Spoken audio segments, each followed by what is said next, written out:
Hola y bienvenidos a la serie de entrevistas con los candidatos y cabezas de lista de estas elecciones. Y es que el 26 de septiembre los alemanes decidirán quién asume el legado político de Angela Merkel. A solo 3 semanas de la cita con las urnas nos acompaña uno de los dos cabezas de lista de Alternativa para Alemania, AfD. Se trata de Tino Kruppala. Bienvenido a Deutsche Welle. Hola, buenas tardes. Señor Kruppala, a día de hoy ninguno de los partidos en el Bundestag está dispuesto a formar gobierno con la AfD, es decir, que no tienen posibilidad ninguna de integrar el nuevo Ejecutivo. Eso se debe a que está considerado un partido demasiado derechista. ¿Dónde está la línea roja de su partido hacia la derecha? Habrá que ver los resultados para comprobar si alguien quiere hacer alianzas con nosotros. Es cierto que tenemos menos opciones, pero nuestro objetivo es integrar el Bundestag para hacer una fuerte labor de oposición. Pero los partidos ya se han pronunciado. Antes la CDU era el partido de derecha, ahora nosotros. No está mal presentarse como un partido de derecha, es lo que somos. Nuestra línea roja la definió nuestro presidente. Quien no esté dispuesto a respetar la Constitución no tiene nada que hacer en nuestro partido. Sin embargo, usted tiene aliados personales que al parecer sí tienen problemas con la Constitución alemana. En su lista regional aparece Andreas Harlas, que ha calificado la invasión alemana de Polonia como en realidad una defensa proactiva en espera de un ataque inminente. Así habla él de la posición alemana en la Segunda Guerra Mundial y es uno de sus socios. ¿Cómo que socio? Es uno de los candidatos en Sajonia. Y portavoz de su partido. No sabría decir si esta declaración es o no anticonstitucional. No hay ningún pronunciamiento judicial que lo confirme, así que no sé a dónde quiere llegar. Además, todo esto ha sido analizado ya, son cosas del pasado. Me gustaría que habláramos de contenidos políticos. Bien, pero es importante porque una parte de su partido, el ala más radical, se disolvió por temor a que los servicios secretos recabasen y publicasen información sobre ellos. Ese no fue el motivo de la disolución. Yo diría que esta corriente política en el partido ya no vio razón para seguir existiendo. Y por tanto, es legítimo que se disolvieran. Era lo que querían. Son personas que forman parte de nuestro partido y que no son contrarias a la Constitución. Hace poco se ha pronunciado muy claramente acerca de un tema muy actual, Afganistán. Y tenemos una pregunta de un espectador afgano que logró escapar a Pakistán. Vamos a escucharlo.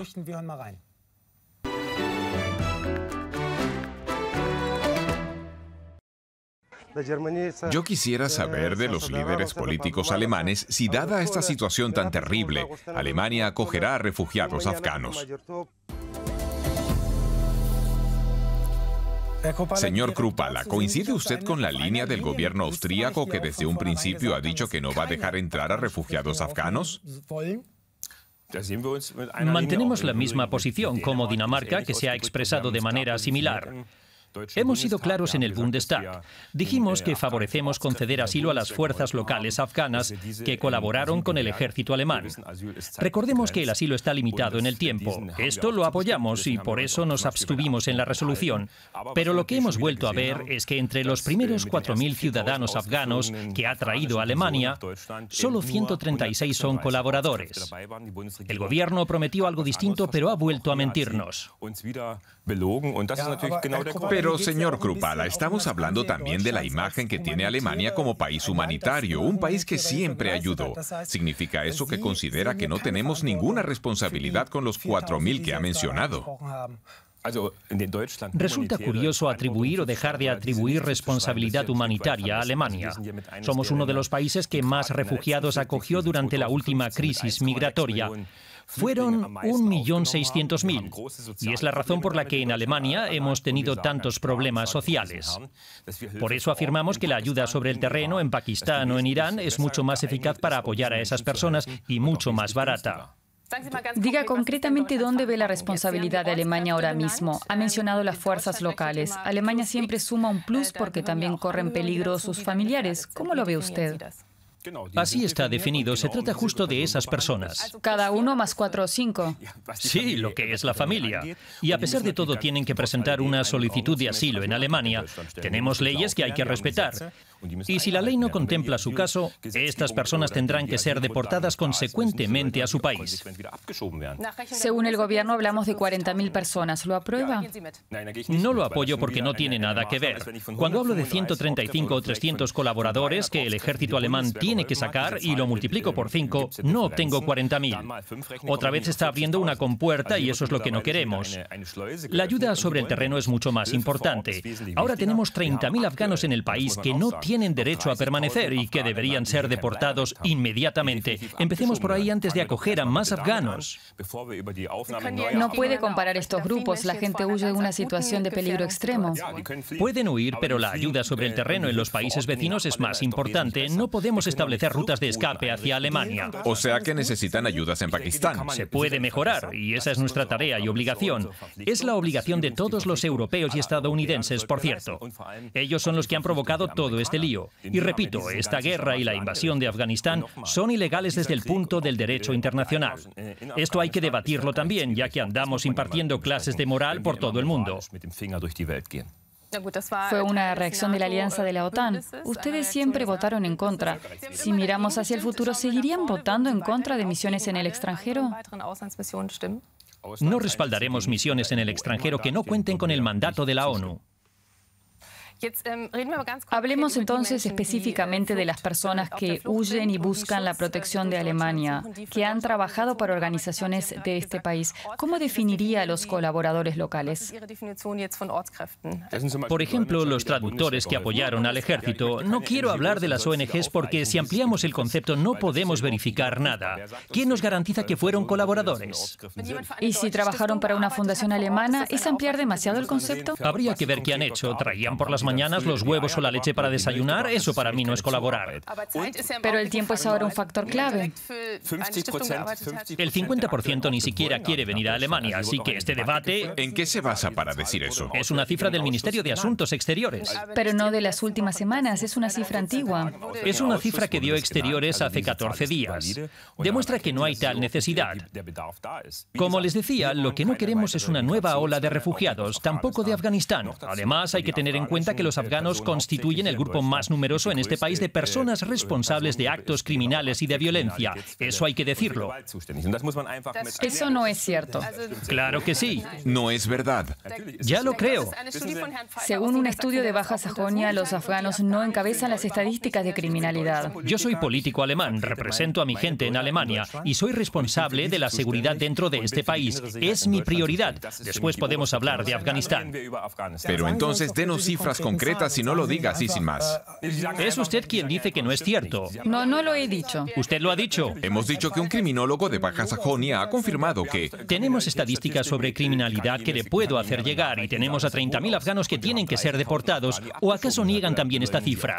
No la negamos, pero es una situación distinta. Los que están en Alemania no huían de lo que ocurre desde hace pocas semanas en su país. ¿Y cómo es que está tan segura? Porque no es posible desde un punto de vista cronológico. El 99% de los afganos está satisfecho con los talibanes y su llegada al poder, hay que decirlo. No sé de dónde saca sus cifras, pero puede pasárnoslas. Pero hablemos ahora de los compromisos humanitarios de Alemania. Ahora se habla de la posibilidad de que el aeropuerto pueda volver a entrar en funcionamiento. Podría haber vuelos civiles. Si llega un afgano en uno de estos vuelos a Alemania, ¿qué derechos debería tener? ¿Debería ser acogido? ¿Debería recibir el estatus de refugiado? ¿Debería acceder a los tribunales para presentar una solicitud de asilo? ¿Y la obtendría? No, no debería. Pero es lo que indica la Convención de Ginebra para los refugiados. Lo que no queremos es abrir rutas a los refugiados ni traerlos en aviones. La misma Merkel lo dijo en su declaración de gobierno. ¿Y por qué siempre Alemania? Esa no es la pregunta. La pregunta es si alguien llega a la frontera alemana en busca de asilo. Habrá violado ya 3 veces el derecho europeo porque habrá atravesado varios países seguros. ¿Respetará la Convención de Ginebra, sí o no? Cumplo con la legislación europea y alemana. Puede solicitar asilo, se examinará y en caso de rechazarse la solicitud deberá ser deportado. pero no inmediatamente. Ha cruzado un tercer país seguro. No es así. Sí, es así. Si alguien vuela de Kabul y está aquí, ¿le abriría la puerta? No es una opción para esa gente. Lo que exigimos es ayuda sobre el terreno. Rechazamos otras posibilidades. ¿Pero lo acogería por razones humanitarias? Hay que rechazarlos en la frontera. ¿Por la fuerza, si es necesario? ¿Cuestiona la Convención sobre Refugiados de Naciones Unidas? Mire, tenemos derecho a proteger nuestras fronteras, punto y final, y no hay nada más que hablar. Pasemos al próximo tema. Aunque no nos ha dado algunas respuestas, pero podemos recurrir a nuestro departamento de fact-checking. Como quiera. Así lo haremos. Señor Krupala, el lema de su partido es Alemania, pero normal. Mis padres son ciudadanos turcos. Yo soy ciudadano alemán. Según su partido, ¿yo también soy normal? En su opinión, ¿tengo la identidad alemana? Por supuesto, está integrado, tiene trabajo. Sabía que diría eso. Un momento, déjeme terminar, señor Arikan. Usted está bien integrado, tiene trabajo, paga impuestos y por tanto es un ciudadano con todos los derechos, lo normal. Bien, pero ¿cómo es posible que su programa electoral no me tenga en cuenta? Ni a mí ni a 7,4 millones de ciudadanos en Alemania con derecho a voto con trasfondo migratorio, casi un 12% de los electores en este país. ¿No es un grupo relevante para usted? ¿No los considera potenciales votantes? Hay millones de electores a los que no les convencen los programas de los Verdes o la CDU. ¿Y el trasfondo migratorio? ¿Sabe usted? El que me vende los kebabs es de origen turco y vota a mi partido. ¿Qué le diría a él? Hay diferencias. Es posible que a usted no le convenza nuestro programa. Pero hay muchos ciudadanos alemanes de origen turco a los que sí. O de origen ruso. Cada persona puede tomar su propia decisión personal. Yo no lo veo así, porque... Es su opinión. Permítame explicar este punto. Según un estudio reciente, no son muchos los ciudadanos de trasfondo migratorio con derecho a voto que voten a Alternativa para Alemania. Si su vendedor de kebabs vota por usted, probablemente lo haga por afinidad personal, pero no por razones políticas, imagino. Tomar una decisión personal es una buena opción. Es la premisa principal en unas elecciones. El programa no juega un papel tan relevante, lo sabe usted igual que yo. Generalmente, uno debería conocer el programa del partido y quién encabeza el mismo. Antes de pasar al próximo tema, me gustaría hacerle una pregunta. Dijo que hay que proteger las fronteras. La ex jefa de su partido, Frauke Petry, dijo que de ser necesario había que disparar en la frontera a los recién llegados. ¿Estaría de acuerdo? Ahora me viene con un debate de hace 6 o 7 años. Acaba de decir que hay que proteger la frontera a toda costa. Protección de frontera significa que en caso extremo, si hay un ataque violento, hay que poder defenderse. Claro que es una opción. Cualquier país soberano tiene que poder defenderse. ¿Con armas de fuego? Tal y como lo recoge la ley, por supuesto. También si hay mujeres y niños. Ahora me habla de mujeres y niños. Por supuesto que no se dispara a mujeres y niños. Pero para proteger una frontera, si es necesario, se recurre a las armas de fuego. Igual que un policía tiene que sacar su pistola en situaciones de peligro, incluso frente a una mujer que recurre a la violencia. Son principios básicos. Sería un tanto inusual dentro del espacio Schengen, pero pasemos a otro tema. Un tema que ha afectado especialmente a Alemania este verano, pero que afecta a todo el mundo, la protección del clima. Y aquí nos llega una pregunta de Egipto.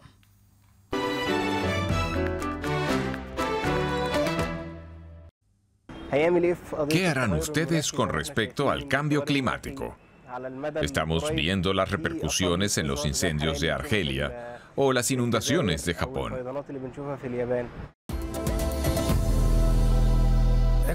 Señor Krupala, este verano también hemos visto en Alemania inundaciones realmente dramáticas en las que han muerto más de 180 personas. Ustedes son el único partido que niega rotundamente el cambio climático. Incluso afirman que no lo ha provocado el hombre. Pero eso es exactamente lo que han certificado más de 200 científicos internacionales, que los humanos son los causantes del cambio climático. ¿Por qué no cuentan para usted estos datos científicos? Bueno, en primer lugar, la ciencia no es la opinión de la mayoría. También hay un gran número de científicos que lo ven diferente, que lo relativizan. El segundo punto es que no negamos el cambio climático. Ahí tengo que contradecirle de forma categórica. Niegan que sea provocado por el hombre. Hay una gran diferencia. En primer lugar, no lo negamos.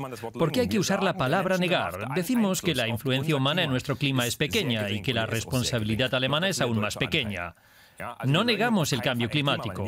Existe desde hace miles de años. Tenemos que pensar en cómo adaptarnos. Y eso es importante y me lleva al punto que acaba de plantear, la protección ante las catástrofes. Hemos visto las terribles inundaciones en Renania del Norte-Westfalia y Renania-Palatinado, y hay que hablar de la protección civil y del fracaso del gobierno federal, que por ejemplo hayan suprimido algunos sistemas de alerta. Por eso murió gente no solo por las inundaciones, sino porque no avisaron a los ciudadanos. Eso es una consecuencia. Por supuesto que es una consecuencia, pero las inundaciones ya existían en el siglo XVIII, en el XVII y en el XVI, y ni siquiera había industrialización. ¿Quién fue responsable hace miles de años de que Groenlandia fuera una pradera? O de que Berlín estuviera bajo una capa de hielo. Siempre tuvimos periodos cálidos y fríos, y eso hay que admitirlo. Sí, siempre ha hecho frío y calor. Al mismo tiempo, en este informe de la ONU se afirma que el objetivo climático de 1,5 grados no se va a alcanzar. ¿Y la ONU siempre tiene razón? No, pero se trata también de países, no solo de científicos. Sí, las ONGs, que por supuesto tienen su influencia, sus grupos de presión, que ejercen para que la gente... No, las Naciones Unidas son una asociación de estados y precisamente por eso no son una ONG. Pero a los gobiernos no les interesa tener que gastar dinero adicional para luchar contra algo que, según usted, no ha provocado el ser humano. En una reciente declaración, usted también dijo que los objetivos climáticos serían excesivos, que no hay que intentar alcanzar los objetivos climáticos, ni quieren que se le ponga precio al CO2. Usted habla del coronavirus como una histeria generalizada y acusa a los expertos de crear una industria del miedo. Sí, eso es. ¿Qué son entonces para usted estos expertos? ¿Está dudando de hechos establecidos de forma científica e independiente? Discrepo, no creo que sean independientes. Hay, por supuesto, influencias de la industria y la economía que sacan dinero de todo esto y, por supuesto, también quieren ganar dinero. Eso es bastante obvio. Repito, la ONU no tiene interés en gastar millones para luchar contra algo que no existe. La ONU quiere cambiar el mundo. El llamado Gran Reinicio es un buen ejemplo. Quieren hacer cambios en este país a costa de la población, a costa del dinero que los contribuyentes pagan aquí. ¿En qué se basa? Un momento, sigo hablando de las otras cosas. El miedo y el pánico se aplica en todos los ámbitos, con la pandemia y el clima. Es casi una nueva religión que se quiere crear para sacar dinero a los ciudadanos, con el impuesto sobre el CO2 como nuevo tráfico de indulgencias. ¿Quién va a pagarlo? Estas son las preguntas que nos hacemos, que se hacen los ciudadanos. Ahora la Asociación Alemana de Agricultores, que es una organización a la que todavía no ha acusado, dice... Sí, fui su invitado hace 4 semanas. Exactamente. Usted habla su mismo idioma. Dicen que ¿A qué se refiere con que hablo su idioma? Que son aceptables para usted. Deduzco que no considera aceptables las investigaciones de los expertos internacionales del clima. Y si acude a la Asociación Alemana de Agricultores es porque está dispuesto a escucharlos. Por supuesto. Y esta asociación afirma que el cambio climático es responsable de que la cosecha sea significativamente menor, sobre todo la de trigo. La cosecha de cereales es mucho menor este año. Eso es. Son personas a las que este cambio climático afecta de primera mano, incluso aquí en Europa. Ni siquiera estamos hablando de la gente cuyas islas pueden estar hundiéndose ahora. Exactamente, no estoy negando nada de lo que dice, está todo bien. Usted dice que hay una industria del miedo, una nueva religión. Por supuesto que es una nueva religión. Con el miedo y el terror se quiere controlar a la gente. La Unión de Agricultores dice justo eso, porque sin duda perciben este cambio climático. Existe, lo digo una vez más, no lo negamos. Pero tenemos que tomar medidas o pensar qué cambios podemos hacer para contrarrestarlo o cómo adaptarnos. También en el caso del coronavirus, habla de histeria. ¿No cree que se trata de una pandemia? ¿Qué es para usted el virus? El coronavirus es un virus que se ha extendido por todo el mundo y que hay que tomar muy en serio. ¿Eso es todo? Por supuesto, es un virus más y vamos a tener que vivir con él durante los próximos años. Señor Krupala, una pregunta muy personal. ¿Ha perdido a algún familiar a causa de la COVID-19? No. Bueno, yo sí, por ejemplo, y no dejo de animar a mi familia a que se vacune. ¿Se ha vacunado usted? No se lo voy a decir porque es mi decisión personal. Sí, pero por ejemplo, su presidente honorario se ha vacunado. Es su decisión. Correcto. Pero estamos en una pandemia. No se trata de un simple resfriado. Hablamos de una enfermedad grave. Y ahí es donde el mensaje de su partido no es nada claro. Es porque quieren apaciguar a algunos diciendo que el vacunarse o no es un asunto privado. Por otro lado, el señor Gauland dice que se vacunó porque lo considera importante. Es su decisión. La protección mediante la vacuna, especialmente en los grupos vulnerables, es un medio para contener esta pandemia y estas causas. Así que repito... Pero vuelvo a preguntar. Pero le estoy diciendo... Un segundo, déjeme terminar la frase. ¿No ofrece su partido una respuesta confusa? Se lo pregunto a usted. No es una respuesta confusa de la AfD. En todos los partidos hay diferentes opiniones, en todos los partidos. Y si yo me vacuno o no, es una decisión personal. Creo que cuando me preguntan si me he vacunado o no, es una cuestión de opinión. Yo no pregunto cuándo fueron la última vez al urólogo. Hace bastante tiempo. Lo considero una intromisión porque es una decisión privada que... El urólogo es un médico diferente a lo que hablamos. No le incumbe, señor Arikán, es mi decisión. Ahora se lleva a cabo un debate sobre la protección de datos en Alemania, sobre si los empresarios están autorizados a preguntar a sus empleados si están o no vacunados. ¿Usted tiene una empresa? Tenía. ¿Le hubiera pedido esta información a sus empleados? No se la habría pedido.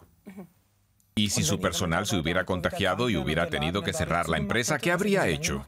No conozco ninguna empresa artesanal que haya cerrado por el virus. Y repito, he perdido a familiares por cáncer, por infartos, que es igual de terrible, pero eso se considera normal. En Alemania tenemos miles de otras enfermedades muy graves que deben ser atendidas con la misma urgencia. El coronavirus no es la principal causa de muerte en Alemania. En Alemania no tenemos una mortalidad más alta de lo normal ahora mismo. De modo que para usted esto es histeria. Claro que es histeria. Está bien, lo dejamos así. Pasemos a la política mundial y a Rusia. También tenemos una pregunta desde Kenia de un espectador. Escuchemos.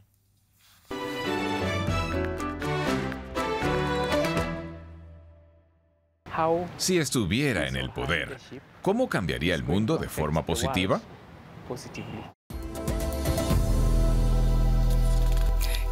Sí, y queremos ser un poco más concretos. Usted habla directamente con Rusia. Estuvo en Rusia, habló con el ministro de Asuntos Exteriores ruso. Y el líder del partido de la izquierda, Bart, no pudo decidirse entre el presidente de Estados Unidos, Biden, y Putin. ¿Quién debería estar más cerca de Alemania? Ambos. ¿No podrá tener a los dos? ¿Por qué no? ¿Sería una tercera vía? No es una tercera vía, es lo que queremos en alternativa para Alemania. Mantener buenas relaciones y un diálogo con todas las naciones. La voluntad de diálogo es lo más importante para aclarar problemas y resolver conflictos. Tomemos un ejemplo concreto. La opositora bielorrusa María Kolesnikova está en prisión desde hace 11 meses. Según informaciones, se enfrenta a una condena de 12 meses de prisión, simplemente porque salió a la calle para protestar contra el gobernante Lukashenko. ¿Qué es para usted la señora Kolesnikova? ¿Debería ser juzgada? Ignoro los motivos. Usted ha leído algunos, pero no sé cuáles son los cargos exactos. Bueno, se le acusa de formar un grupo extremista, poner en peligro la seguridad nacional y planear un golpe de Estado. Si no es el caso, no tienen por qué juzgarla. Pero usted también ve las noticias. Estaba en la calle, recorrió Minsk con miles de personas protestando. Debe haber oído hablar de ella. ¿Qué dice cuando ve a esta mujer en la calle? Estaba ejerciendo sus derechos fundamentales. Ese tipo de cosas no deben ser sancionadas, no importa en qué país. ¿Debería ser juzgada? No, se lo acabo de decir. Pero al mismo tiempo usted muestra una enorme simpatía por Vladimir Putin y sus políticas. ¿Significa eso que también aprueba el cierre de ONGs, la calificación de los medios de comunicación independientes como agentes extranjeros, el envenenamiento de presos y las detenciones de opositores en Rusia? Si tuviera una relación diferente con Vladimir Putin, con Rusia, bajo ciertas circunstancias, ¿Qué quiere decir con una relación diferente? No apruebo todas las cosas que ocurren en Rusia y, por supuesto, también debemos tratar de aclarar abiertamente esta cuestión en nuestro diálogo con Rusia. Es una premisa esencial para toda buena comunicación. Entonces, tengo otra pregunta para usted. Alexander Gauland, el ahora presidente honorario, cuando la AfD llegó por primera vez al Bundestag en la última legislatura, anunció, la casaremos, y se refería a Angela Merkel. ¿Cuáles son sus planes como oposición después de estas elecciones? Que seguiremos desempeñando el importante papel que hemos tenido como oposición durante los últimos 4 años, como única oposición perceptible, y que seguiremos metiendo el dedo en la llaga. Pero han perdido a Angela Merkel como enemiga. No es una enemiga. ¿Cómo ve a Merkel al final de su gobierno? Me alegro de que se marche. Ha hecho tanto daño a Alemania como ningún otro canciller antes que ella. Incluso Stefan Aust ha certificado que este gobierno es el peor después de la Segunda Guerra. Me alegro de que Angela Merkel se vaya. ¿Cuáles son sus planes concretos como oposición? ¿Exigen abandonar la Unión Europea? Pretendemos volver a ser la primera fuerza opositora. Ese es nuestro objetivo para las elecciones y queremos seguir poniendo el dedo en la llaga. Queremos decir con toda claridad lo que va mal en este país. Queremos informar honestamente a los ciudadanos porque todos los demás partidos tienen programas muy similares y por eso somos la alternativa para Alemania. Esta ha sido nuestra entrevista con uno de los 2 cabezas de lista de Alternativa para Alemania, AfD. Muchas gracias. Un placer.